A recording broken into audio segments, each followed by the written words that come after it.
Today, we are giving you a snapshot of the country of Libya.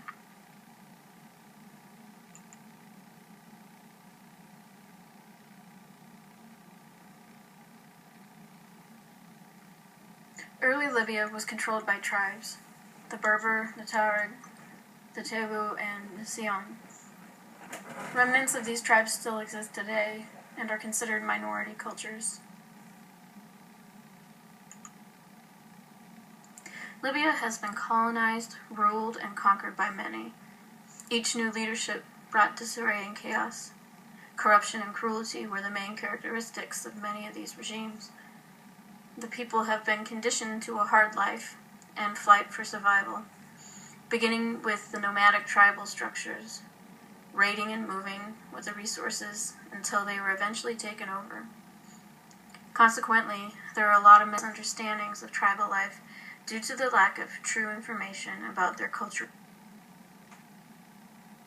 The more contemporary history of Libya shows a shift in power from external control to an internal centralized government. It also shows that societal and cultural changes are much slower to happen than technological ones. It appears that they are better equipped for fighting than for building.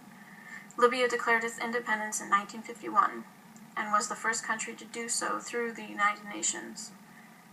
In 1958, oil changed the life for Libyan people.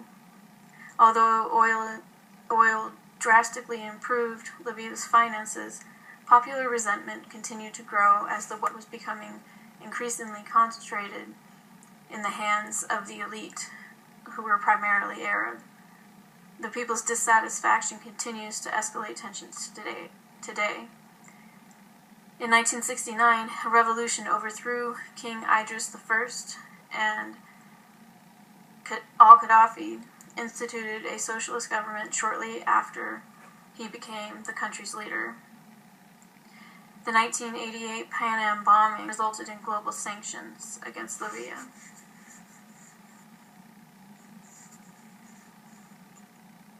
Al-Gaddafi's rule turned out to be reckless and cruel. The reign was finally ended by another revolution in 2011. In 2012, the country had its first elections in 56 years. The culture of Libya is largely influenced by the Muslim religion. In Libya, 97% of the population is Sunni Muslim. Their commitment to the traditions and practices of Islam is a strict one. They pray 5 times a day and fast during the month of Ramadan. In Islam, both religion and government work together rather than separate. The connection between religion and government is so important that, in fact, in 1969, the Gaddafi government attempted to improve appreciation of Islamic culture and stress Quranic practice in everyday life. Family is important to Libyans. Parents have their children and married sons and wives live with them along with any other relatives. The cycle continues until the father dies and the sons themselves get their own house. The woman's role is that of nurturer and homemaker. Meals are prepared by the women in the household, and the food is served by the young men of the family. Women are secluded when they are going through puberty, and when they go out into public places they must be veiled. This practice continues on until menopause, when they have the choice to wear the veil or not. In 2013, however, there have been many women who break the rule of wearing a veil in public.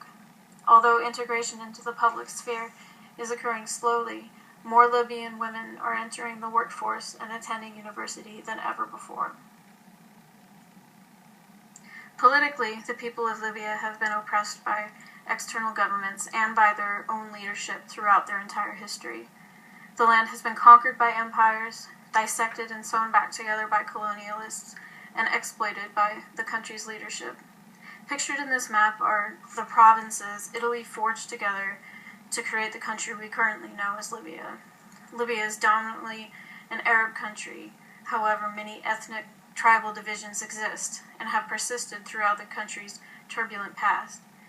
These ethnic differences have also led to civil unrest within the country, since some tribal members refuse to recognize the central government. War and revolution are overarching political themes for Libya. In the past century, Libya was directly affected by World War I, World War II, and two revolutionary civil wars. The first revolution in 1969, when Muammar Abu Manar al-Gaddafi and the Revolutionary Command Council overthrew King Idris I. Gaddafi had built a government based on socialism, but ultimately his reign would be defined by his exploitation of the country's economy and the use of gruesome tactics to control the people. In response to the oppressive life Gaddafi created in Libya, a revolution surfaced in 2011, and the government is currently in a state of transition. Economically, Libya is essentially solely dependent on the exports of the hydrocarbon industry. Oil revenues are the principal source of foreign exchange and currently account for approximately 95% of export earnings. Since the discovery of oil in Libya, the government has done little to broaden its economy, which has resulted in Libya being one of the least diversified countries in the world, with a high inflation rate and increased import prices. Furthermore, corruption within the government and misuse of economic funds have resulted in a decline in the standard of living for lower and middle income classes of Libya. These conditions would lead to social upheaval. The conflict we know today began when American prospectors discovered a large amount of commercially viable petroleum deposits in eastern Libya in 1959. By 1969, Libya was exporting over 3 million barrels of oil per day, but the country was receiving payment per barrel at one of the lowest levels in the world. This sparked a revolution. In 1969, King Idris I was overthrown, and the free unionist officers took power and appointed al-Gaddafi as the head of the Revolutionary Command Council.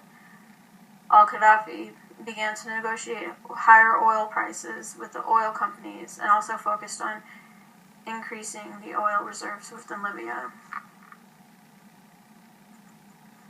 On Tuesday, February 15, 2011, following a peaceful protest in the Libyan city of Benghazi, several people believed to be followers of the then leader, Colonel Muammar Gaddafi, opened fire from within the crowd.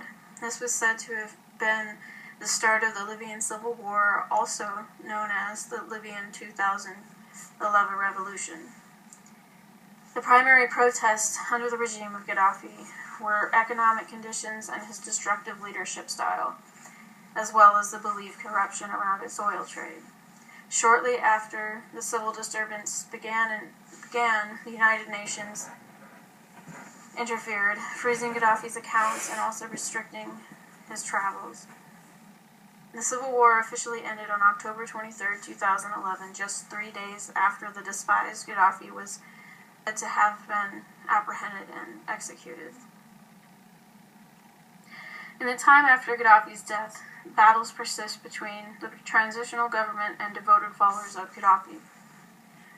After a few months of fighting, the National Transitional Council officially recognized the group as a separate council holding certain powers within the new regime.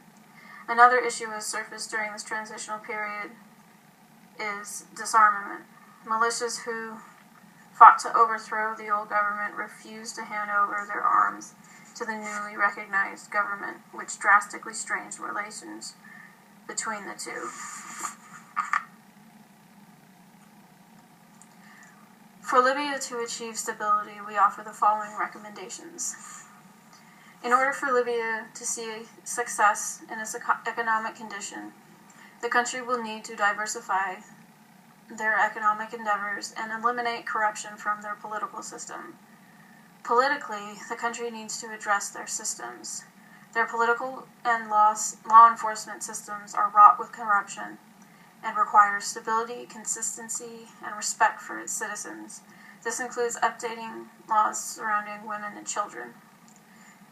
Historically and culturally, the country needs to revamp and make education a priority. This will include updating and beginning a system of references. They have very little written history or verbal accounts of their past any longer.